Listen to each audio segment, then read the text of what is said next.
Bismillah, Assalamualaikum warahmatullahi wabarakatuh. Halo, nama saya Yuli Arinta Dewi dan saya adalah seorang ilmuwan psikologi. Teman-teman, Bapak Ibu, kakak, adik yang ingin belajar tentang psikologi, baik psikologi sosial, psikologi pendidikan, maupun psikologi organisasi, bisa lihat channel di bawah ini dan jangan lupa like, comment, and subscribe. Thank you. Halo, kali ini kita akan membahas tentang identitas diri dan identitas sosial. Bagian ini akan menjawab pertanyaan mendasar yang berkaitan dengan diri kita, tentang definisi diri, dan juga kemudian tentang identitas yang kita sematkan pada diri sendiri maupun identitas kita karena kita ada di lingkup sosial yang kita miliki dan relasinya dengan komunitas. Saya akan mengawali bagian ini dengan cerita yang saya alami sendiri pada hari Sabtu yang lalu. Saat itu ada satu kegiatan keagamaan, ya katakanlah ada pengajian, lalu mendatangkan ada seorang penceramah atau ustadz. Ustadz tersebut bercerita bahwa pada saat ini beliau sedang membebaskan lahan pesantren yang ditinggali oleh para penghafal Quran yang berasal dari anak-anak yang mu'alaf. Kebutuhan untuk membebaskan tanah ini memakan dana sekian ratus juta, dan dalam waktu 1 tahun beliau beserta tim melakukan sharing informasi dan mengajak masyarakat kaum muslim untuk mau bersedia untuk membantu beliau mewakafkan sebagian rezeki untuk melakukan pembebasan tanah, yang mana tanah itu tadinya memang sudah diwakafkan, tetapi karena pewakafnya meninggal lalu kemudian ada gugatan dari ahli warisnya gitu, dan mereka diberikan tenggat waktu 1 tahun.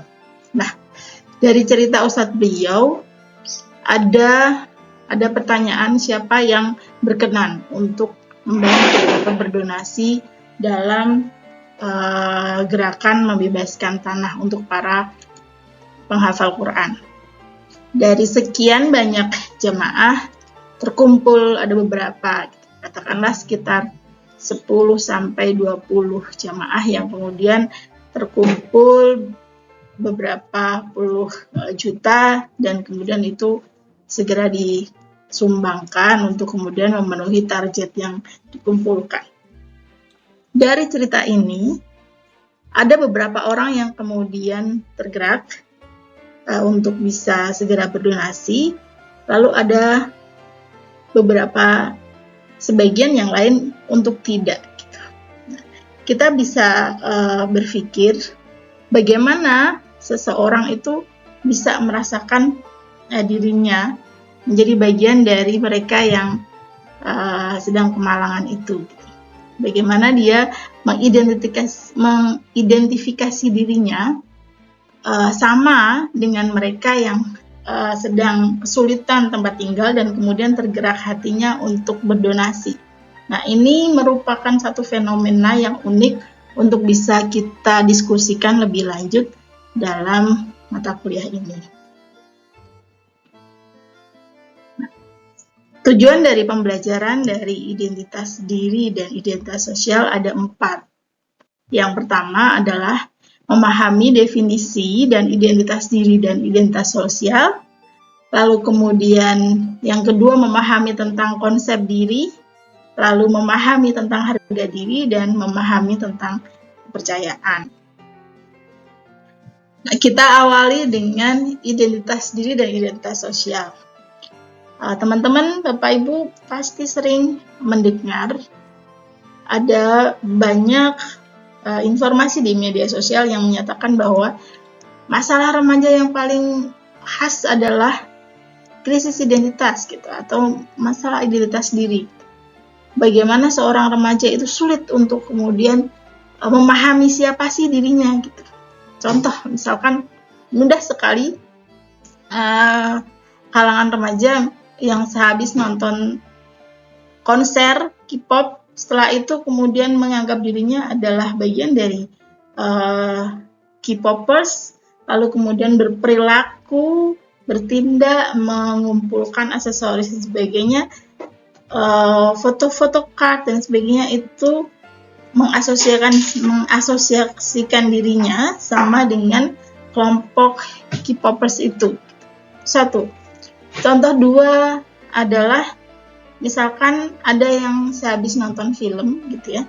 Setelah habis nonton film, mudah sekali para remaja atau anak-anak itu terusan mengcopy dirinya, menggambarkan seperti tokoh yang ada di film tersebut, baik gerakannya, bajunya, aksesorisnya gitu. Kayak kemarin gitu ada film tentang Dylan, mudah sekali kemudian idiom-idiom terkait jangan kangen, itu berat, aku saja. Itu kan satu hal yang unik ya, yang menggambarkan, ini bisa mewakili tentang definisi dari identitas diri, di mana identitas diri adalah sebuah konsep yang menggambarkan bagaimana seseorang itu memandang dirinya sendiri yang terbentuk dari pengalaman, keyakinan, dan interaksi dengan lingkungan sekitarnya. Nah, identitas diri ini mencakup bagaimana kita itu melihat apa sih yang unik dari pribadi kita gitu. Ya, termasuk apa nilai kita, apa kepercayaan dan apa tujuan hidup kita gitu. Nah, ini adalah pemahaman internal yang menjawab pertanyaan who am I? Siapa saya? Siapa aku? Dan ini terus berkembang sepanjang hidup seseorang. Kita mungkin akan bisa memahami kenapa anak-anak maupun remaja itu kemudian kesulitan untuk bisa menjawab pertanyaan siapa Anda, siapa kamu gitu. Apa sih yang kamu inginkan? Apa tujuan hidupmu gitu. Ya, gitu. Karena mungkin kita tidak terbiasa untuk berdialektika tentang dan bertanya tentang diri sendiri, tentang apa itu identitas diri. Nah, secara etimologi, identitas diri itu berasal dari kata identity yang berarti identik atau menyatakan bahwa sesuatu itu mirip satu dengan yang lainnya. Nah, dalam Kamus Besar Bahasa Indonesia, identitas adalah ciri atau keadaan khusus seseorang yang menunjukkan jati dirinya. Kita kalau misalkan googling gitu, teman-teman googling di mencari istilah identitas di Google gitu, akan menemukan identitas budaya, identitas bangsa gitu ya. Itu kerat sekali yang kaitannya dengan jati diri. Nah, artinya bahwa identitas ini juga dapat dikatakan sebagai suatu yang merefleksikan diri seseorang. Nah, kita mengacu pada coba melihat pendapat dari Marcia 1993 tentang faktor-faktor yang mempengaruhi proses pembentukan identitas diri. Nah, yang pertama, maaf ini ada typo, faktor tingkat identitas dengan orang tua sebelum dan selama masa remaja.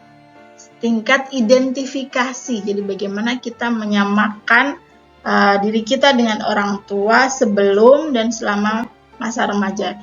Ini sangat menentukan, sangat mempengaruhi proses pembentukan identitas diri. Salah satu tokoh besar yang bisa kita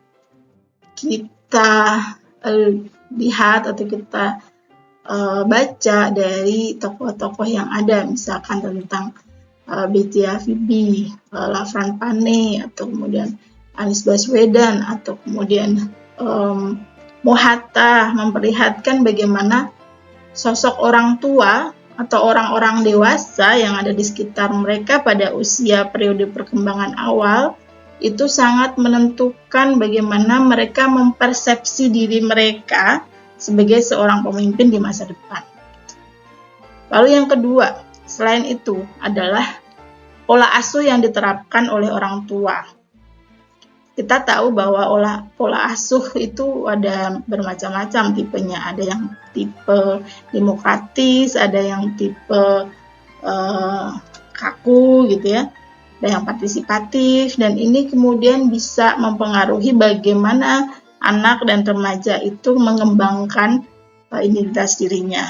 Lalu yang ketiga, adanya figur yang menjadi panutan. Nah, seperti yang contoh yang tadi saya jelaskan di pembuka di awal, figur itu di periode remaja itu sangat berpengaruh sekali gitu ya. Mungkin ini adalah orang yang mempengaruhi bagaimana remaja itu sangat mudah mengubah pola identitasnya ketimbang misalkan dengan orang tua. Jadi melihat pada fase perkembangan remaja, figur itu menjadi panutan. Ini bisa tokoh agama, bisa tokoh pemerintahan, bisa juga artis kayak gitu ya, tapi seseorang yang menjadi panutan, ataupun bisa orang tuanya juga. Lalu harapan sosial, tingkat keterbukaan, dan tingkat kepribadian. Oke. Perubahan identitas diri itu melibatkan dua komponen. Jadi identitas diri itu bisa berubah melibatkan dua komponen. Yang pertama adalah eksplorasi krisis, dan yang kedua komitmen. Eksplorasi krisis itu terkait dengan bagaimana seseorang itu mengembangkan critical thinking-nya untuk mengeksplorasi dirinya, mempertanyakan siapa dirinya, mempertanyakan tujuan-tujuan hidupnya gitu, sehingga memungkinkan dia menemukan kebenaran hakiki, kesejatian yang kemudian dia yakini. Dan yang selanjutnya, keyakinan itu akan berlanjut pada komitmen jangka panjang yang dia pahami, dia jaga, yang kemudian ini memungkinkan adanya perubahan identitas. Nah, lalu yang kedua, konsep yang kedua, kita akan berbicara tentang identitas sosial. Identitas sosial berbeda dengan identitas diri. Kalau identitas diri adalah identitas sosial adalah bagian dari konsep diri seseorang yang berasal dari pengetahuan dan terkait dengan keanggotaan mereka dalam kelompok sosial tertentu bersama-sama dengan nilai makna emosional yang terkait dengan keanggotaan tersebut. Jadi sesuai dengan Hidayat dan Basori 2022 menyampaikan bahwa identitas sosial itu sebagai bagian dari keanggotaan kita dalam suatu kelompok sosial. Contoh misalkan, mungkin teman-teman yang mengikuti kelas RPL ini bisa menyebutkan identitas dirinya adalah saya adalah seorang pengusaha gitu ya. Saya seorang pengusaha. Tetapi identitas sosialnya saya adalah mahasiswa RPL psikologi gitu. Jadi agak berbeda. Kalau identitas diri terkait dengan bagaimana kesejatian diri, keunikan dia yang kemudian bisa dipengaruhi oleh pengalaman, oleh pengasuhan, oleh tujuan-tujuan hidupnya gitu, dan apa hal-hal unik yang dia lakukan. Kalau identitas sosial itu terkait dengan keanggotaannya dalam kelompok sosial. Nah, menurut Jackson and Smith 1999, dimensi identitas sosial terdiri dari 4 hal. Yang pertama adalah persepsi dalam konteks antar kelompok. Yang kedua adalah daya tarik in-group. Yang ketiga, keyakinan yang saling terkait gitu ya, belief yang dipahami oleh kelompok itu, dan kemudian depersonalisasi. Nah, teman-teman, kelompok sosial itu mempengaruhi identitas individu dengan menawarkan kerangka acuan bagaimana individu itu melihat diri mereka dan dunia gitu. Jadi bisa berubah. Nah, keanggotaan dengan kelompok tertentu itu dapat memperkuat norma dan nilai yang dianut individu. Contohnya misalkan seseorang yang mempunyai nilai tolong menolong, ya, mempunyai rasa sosial yang tinggi. Ketika dia berada dalam kelompok organisasi non-profit, gitu ya, dengan kegiatan-kegiatan untuk membangun masyarakat tanpa pamrih, membuat pelayanan, kemudian memberikan edukasi pada anak-anak, itu semakin menguatkan rasa nilai kasih sayang yang dia miliki, tolong menolong yang dia miliki, yang memang sudah dianut dari diri individunya, gitu. Dan keterikatan pada kelompok itu akan mempengaruhi bagaimana perilaku, pilihan, dan bahkan keyakinan politik individu. Maka kalau misalkan di masyarakat, di orang dewasa, pilihan-pilihan terkait dengan kelompok atau afiliasi tertentu itu kan berdasarkan pada keyakinan dan kesadaran yang dilakukan tanpa keterpaksaan, ya, biasanya. Nah, kalau remaja itu kan masih mencari identitas diri, masih mencari-cari, sehingga kadang-kadang masuk ke dalam kelompok ini, coba-coba, nggak cocok lalu keluar. Lalu kemudian ada juga yang dapat lingkungan yang positif, ya, sehingga bisa menguatkan perilaku-perilakunya, menguatkan bagaimana dia mencapai tujuan-tujuan hidupnya. Tetapi juga ada yang terperosok pada kelompok-kelompok yang justru toksik. Nah, ini juga menjadi satu isu yang menarik yang terjadi. Kita lihat bahwa beberapa kasus kelompok misalkan kelitih atau gangster atau yang lagi dikejar oleh polisi, itu bagaimana itu terjadi, yang satu kelompok itu mengembangkan identitas sosial yang berdampak pada perilaku-perilaku negatif. Nah, ini yang tidak kita harapkan.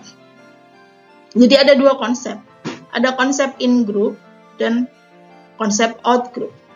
Konsep in-group itu adalah kelompok di mana individu itu merasa memiliki. Jadi dia berada di dalam satu organisasi. Dia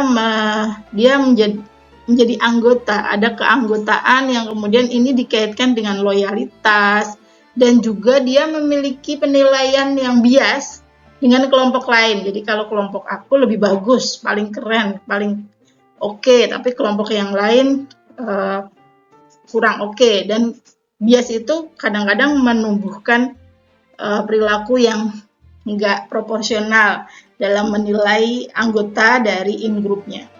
Nah, yang kedua, out-group, itu adalah kelompok lain di luar kelompoknya sendiri, gitu. Jadi kalau ada in-group yang dia ada di situ, kalau yang di luar dari kelompok yang dia berada, itu disebut dengan out-group, gitu ya. Biasanya out-group itu akan dinilai secara negatif, dan sering kali terjadi ada konflik dari in-group dan out-group yang terjadi karena ada kompetisi, persaingan, ataupun bahkan perbedaan nilai. Oke, kita beranjak pada konsep diri. Konsep diri adalah gambaran, ya. Gambaran di sini terlihat seperti kita bercermin dan kita melihat diri kita. Jadi pandangan kita, gambaran kita yang kita pahami tentang diri kita sendiri. Bayangan itu seperti cermin yang memperlihatkan bagaimana kita melihat kekuatan kita, kelemahan kita, dan segala hal yang membuat kita unik. Nah, konsep diri ini kadang-kadang ada bias, ya, karena persepsi. Misalkan contoh, kadang-kadang kita bisa memiliki konsep diri yang berlebihan ketika misalkan kita melihat diri kita itu lebih besar dari kenyataannya, mengagung-agungkan diri kita sendiri. Kita mencintai diri sendiri secara berlebihan, gitu ya, karena sekarang kan dunia selfie, ya, self happy, memenuhi self ya, tidak hanya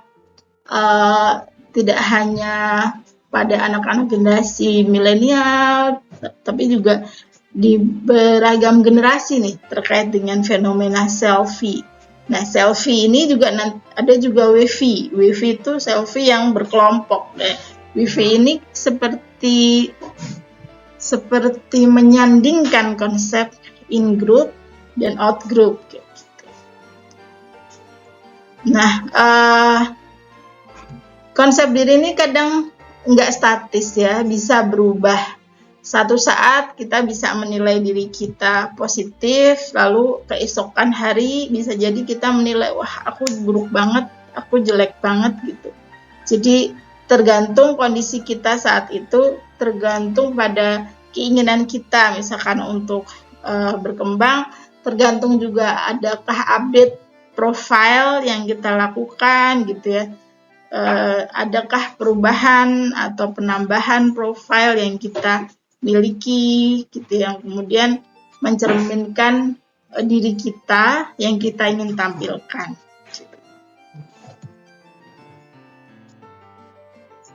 Nah, ada beberapa teori ya, ada beberapa teori perkembangan konsep diri. Yang pertama adalah konsep diri itu belum ada sejak lahir, tapi berkembang secara bertahap dan dipelajari gitu. Jadi kalau ada istilah bahwa manusia yang lahir itu bagaikan kertas putih ya, tanpa cacat, tanpa coret-coretan hitam, tanpa lekukan, tanpa sobekan. Tapi kemudian seiring berjalannya waktu, ada catatan-catatan yang kita tuliskan, ada perilaku-perilaku yang kita tampakkan, atau ada tujuan-tujuan hidup yang kita goreskan di sana, yang kemudian melalui pengalaman-pengalaman itu, melalui kontak sosial kita dengan yang lain, dan melalui eksplorasi diri kita kemudian mengembangkan konsep diri. Nah, konsep diri itu bisa berkembang baik dan bisa juga berkembang buruk gitu ya. Kalau berkembang baik itu artinya adaptif, yang berkembang buruk atau tidak baik itu maladaptif. Ada beberapa faktor yang kemudian bisa membuat konsep diri kita itu berkembang dengan baik. Yang pertama adalah budaya dan pengalaman dalam keluarga itu dapat memberikan pengalaman yang positif, sehingga itu membentuk konsep diri yang positif. Yang kedua, individu memperoleh kemampuan yang berarti. Kesempatan-kesempatan yang dimiliki oleh anak-anak dan remaja untuk bisa mengembangkan dirinya, membuktikan bahwa dia mampu melewati setiap masalah yang ada, itu justru akan membuat dia merasa bangga terhadap dirinya dan membuat dia memiliki konsep diri yang positif. Lalu yang ketiga, adanya kesempatan-kesempatan untuk mampu beraktualisasi diri, itu akan mengembangkan konsep diri yang positif, sehingga dia mampu menyadari potensi yang ada pada dirinya. Nah, kalau dengan melihat ini, berarti kita setuju ya bahwa untuk bisa mendidik anak yang memiliki rasa percaya diri yang positif, memiliki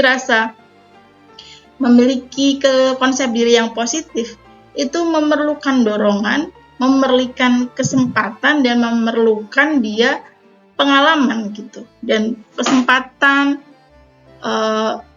kemungkinan dan pengalaman dia itu didorong kesempatan yang positif gitu ya, baik dari ucapan positif, pemberian kesempatan dia untuk belajar kompetensi-kompetensi yang positif, memberikan kesempatan-kesempatan untuk mereka untuk mengikuti lomba-lomba kecil, perlombaan-perlombaan kecil, atau kemudian membuat karya-karya kecil gitu, meskipun sederhana kecil, tapi itu menorehkan tentang siapa dirinya yang membuat dia berbeda dengan orang lain, itu akan menumbuhkan konsep diri yang positif.